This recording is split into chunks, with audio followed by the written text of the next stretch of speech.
मोहब्बत की ज़रूरत पार्ट 12। और अम्मी जाकर सो गई। फिर मेरी बहन मेरे पास आई। मुझे कहा, यूसुफ, मुझे सब पता है कि अम्मी रोज़ रोज़ बीमार क्यों हो जाती है। यह जुमला सुनकर तो मेरे पैरों तले ज़मीन ही निकल गई। मैंने कहा, किंजा क्या कहना चाहती है, ज़रा खुल के कहो। वो कहने लगी, भाई और नहीं तो क्या, ये जो दवाई आप अम्मा को खिला रहे हैं, इस दवाई का मुझे पता है। ये क्यों खाते हैं आप? सिर्फ मुझे ये बताओ, ये अम्मा की हालत आपने की है या किसी और ने? मेरी बहन अब मुझ पर शक करने लगी थी। मैंने कहा, क्या हुआ, तुम्हारा दिमाग खराब हो गया है? ऐसी कोई बात नहीं जैसा तुम सोच रही हो। उसने कहा, भाई मुझे सच सच बताएं, ये दवाई अम्मी क्यों खा रही है? इस हालत का जिम्मेदार कौन है, तुम हो या कोई और? झूठ बोला। मैंने कहा, किंजा मुझे नहीं पता ये दवाई किस चीज़ की है। अम्मी ने कहा, तो मैं बस ले आया था। तुम मुझे बताओ ये किस चीज़ की दवाई है। मेरी बहन मुझे कहने लगी, भाई आप इतने भी बच्चे ना बने, आपको सब पता है। मैंने कहा, वाकई किंजा मुझे कुछ नहीं पता, तुम मुझे बताओ ये किस चीज़ की दवाई है। फिर उसने कहा कि ये दवाई उसी पठान ने दी थी जब उसने पहली दफ़ा उसके साथ किया था। उससे भी बहुत तकलीफ महसूस हो रही थी, इसीलिए तो ये दवाई खाते ही उसकी तकलीफ दूर हो गई। अब अम्मा को भी शायद यही तकलीफ हो रही थी।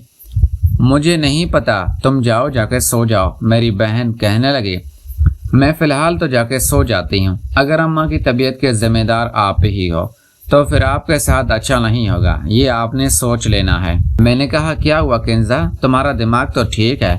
मैं अपनी माँ के साथ ऐसा करूँगा, तुम सोच भी कैसे सकती हो? उसने कहा, अपनी बहन के साथ तो कर लिया उस दिन, बाकी माँ के साथ नहीं कर सकते? तुम कर सकते हो, बस ये ध्यान करना कि मुझे पता ना लगे। और मुझे पता चल गया कि तुम अम्मा के साथ ऐसा करते हो तो फिर ये जो तुम कराची सेटल होने के ख्वाब देख रहे हो, उनको भूल जाना, मैं सब कुछ तोड़ दूंगी।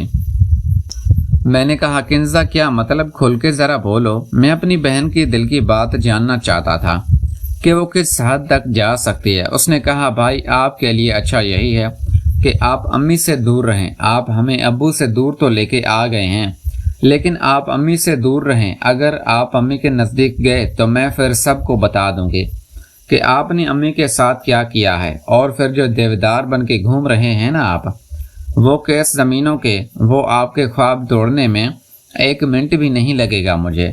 उसकी बात तो ठीक है, अगर ये बात हमारे मुआशरे में पता चल जाती तो मुझे ज़मीन तो क्या कुछ और ही मिलता जिसका मैं तस्वर भी नहीं कर सकता। अब मेरी बहन ने मुझे डरा दिया था।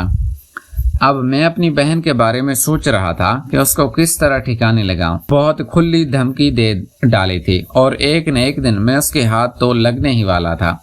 वो मुझे तस्वर भी डरा रहा था कि जिस दिन मेरी बहन को पता लगेगा कि वो बाहर अम्मी चौधरी और दुनिया वालों को बता देगी तो मेरे साथ क्या होगा। अब यही सोचते सोचते मेरे चेहरे की हवाइयाँ उड़ गई। मैं अपनी बिस्तर पे सोया, सारी रात यही सोचता रहा कि मैं अपनी बहन के साथ क्या करूं। और फिर सुबह होते होते मैंने एक बहुत ही ख़तरनाक प्लान तैयार किया। मेरा प्लान ए तो ये था कि मैं कराची सेटल होते ही अपनी बहन की शादी करवा दूंगा। जो भी हाथ आया, नशे से, जुआरी से, चाहे उस पठान से ही क्यों नहीं। अगर तो मेरी बहन ने शादी ना की तो मुझे अपनी बहन को अपने रास्ते से हटाना ही पड़ेगा। मैं फिर हमेशा के लिए ऊपर ही भेज दूंगा यह प्लान बना के। और फिर सुबह आज़ानों के बाद मैं सो गया। मेरी आँख लगी हुई थी कि पता नहीं सुबह के 8 भी बज गए और काशिफ आ गया मुझे उठाने। मुझे कहा, भाई आप नाश्ता कर लें और फिर चलते हैं, बैंक अकाउंट खुलवाते हैं। शाम को चल के चौधरी के पास से 1 करोड़ रुपए लेके आ जाएंगे और फिर हम कल कराची की तैयारी करते हैं। मैंने कहा, चलो ठीक है काशिफ, तुम जाओ नाश्ता करो, मैं अब भी उठता हूँ। फिर मैं उठा, हाथ मुंह धोया और फिर मैं आके अम्मी के साथ बैठ गया। और फिर मैंने अम्मी को सारी तफसीलात बताई कि आज हमें इतने पैसे मिलने वाले हैं और हम कल ही, मैं और आशिफ कराची चले जाते हैं।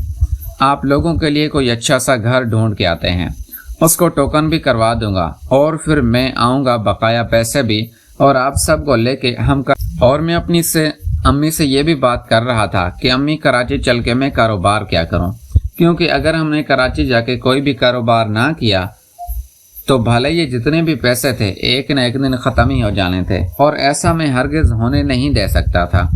फिर मेरी अम्मी कहने लगी, हाँ यूसुफ, ये ध्यान रखना कि कोई ना कोई काम तुम दोनों भाइयों को करना ही पड़ेगा, वरना ये सारे पैसे ख़त्म हो जाएंगे और हम कहीं के नहीं रहेंगे। काफ़ी सोच विचार करने के बाद फिर एक आइडिया मेरे दिमाग में आया। मैंने कहा, अम्मी, मैं और कोई काम नहीं कर सकता, क्योंकि कोई भी काम स्टार्ट करने के लिए उसका तजर्बा होना लाजमी है। और आप तो जानती हैं, मैंने सारी ज़िंदगी दुकान ही चलाई है। तो हम ऐसा करते हैं कि कराची चल के कोई सुपर मार्केट का बहुत बड़ा स्टोर खोल लेते हैं, जिस तरह इम्तियाज़ का होता है या बिन हाशिम का होता है। हम वहाँ पे बहुत सारे लोग रख लेंगे और उसको हैंडल मैं करूँगा। वो बहुत अच्छा कारोबार है और उसका तजर्बा भी है मेरे पास। मैं काशिफ को भी अपने साथ सेट कर लूँगा। फिर मेरी अम्मी कहने लगी कि सुपर स्टोर खोलने में कितना खर्च आएगा यूसुफ?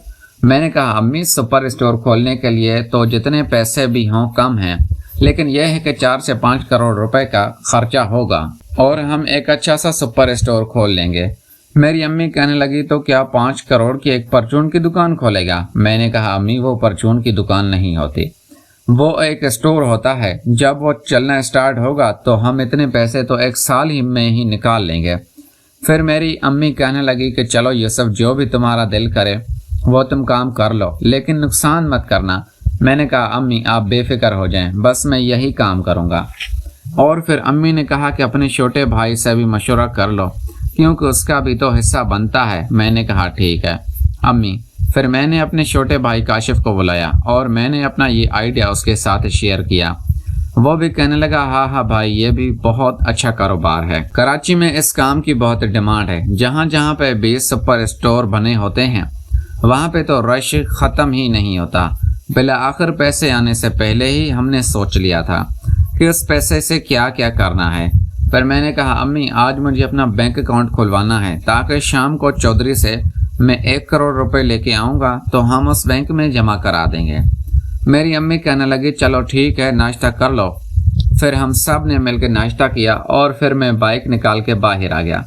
हमारे गांव से शहर थोड़ा सा ही दूर था। हम दोनों भाई गए शहर। वहाँ पे हमने एक बैंक अकाउंट खुलवाया और फिर उनको बताया भी कि हमारे पास इतने पैसे आने वाले हैं, वो हम उसमें जमा कराएंगे। फिर उस बैंक के मैनेजर ने हम दोनों भाइयों की बहुत खिदमत की, चाय भी पिलाई। मैंने जैसे ही पैसों के बारे में बताया कि मेरे पास 6-7 करोड़ रुपए आने वाले हैं, बैंक में बैठे रिसेप्शन में एक लड़की मुझे बहुत गौर से देख रही थी और वो मुझे आंखों से इशारे भी कर रही थी, यानी कि वो ग्रीन सिग्नल दे रही थी। शायद ये मेरे पैसों का असर था। फिर मैंने दिल में सोचा कि ये भी लाइन पे आ रही है तो क्यों नहीं उसको भी लेके आया जाए। फिर मैं गया, उस लड़के से मालूमात लेने लगा। मैंने कहा, मैडम, आप इस बैंक में क्या काम करती हैं? उस लड़की का नाम रुखसाना था। उसने मुझे बताया कि वो जो बैंक से गाड़ियां लेते हैं लोन पे, वो गाड़ियां वही देती है। फिर मैंने उससे कहा कि मुझे गाड़ी भी चाहिए होगी। जाहिर है, अगर मैं कराची में 4-5 करोड़ का सुपर स्टोर बना सकता हूं तो मुझे गाड़ी तो लाजमी चाहिए होगी। फिर वो लड़की मुझे गाड़ियों के प्लान समझाने लगी कि सर, फलां गाड़ी पे इतना डाउन पेमेंट है, इतना माहाना किस्त है, और फिर बहुत सारी गाड़ियों देखने के बाद मैंने कहा, चलें ठीक है रुखसाना जी, आप अपना नंबर मुझे दे दें। उसने मुझे अपना नंबर दिया और मैंने उससे अपना नंबर दे दिया।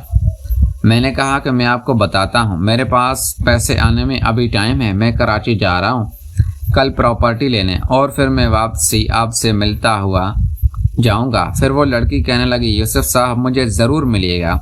फिर मैंने दिल में सोचा कि तुम फिक्र मत करो, मैं तुम्हारी भी ज़रूर ही लूँगा, क्योंकि वो लड़की थी तो बहुत खूबसूरत, उसका वजूद भी बहुत खूबसूरत था।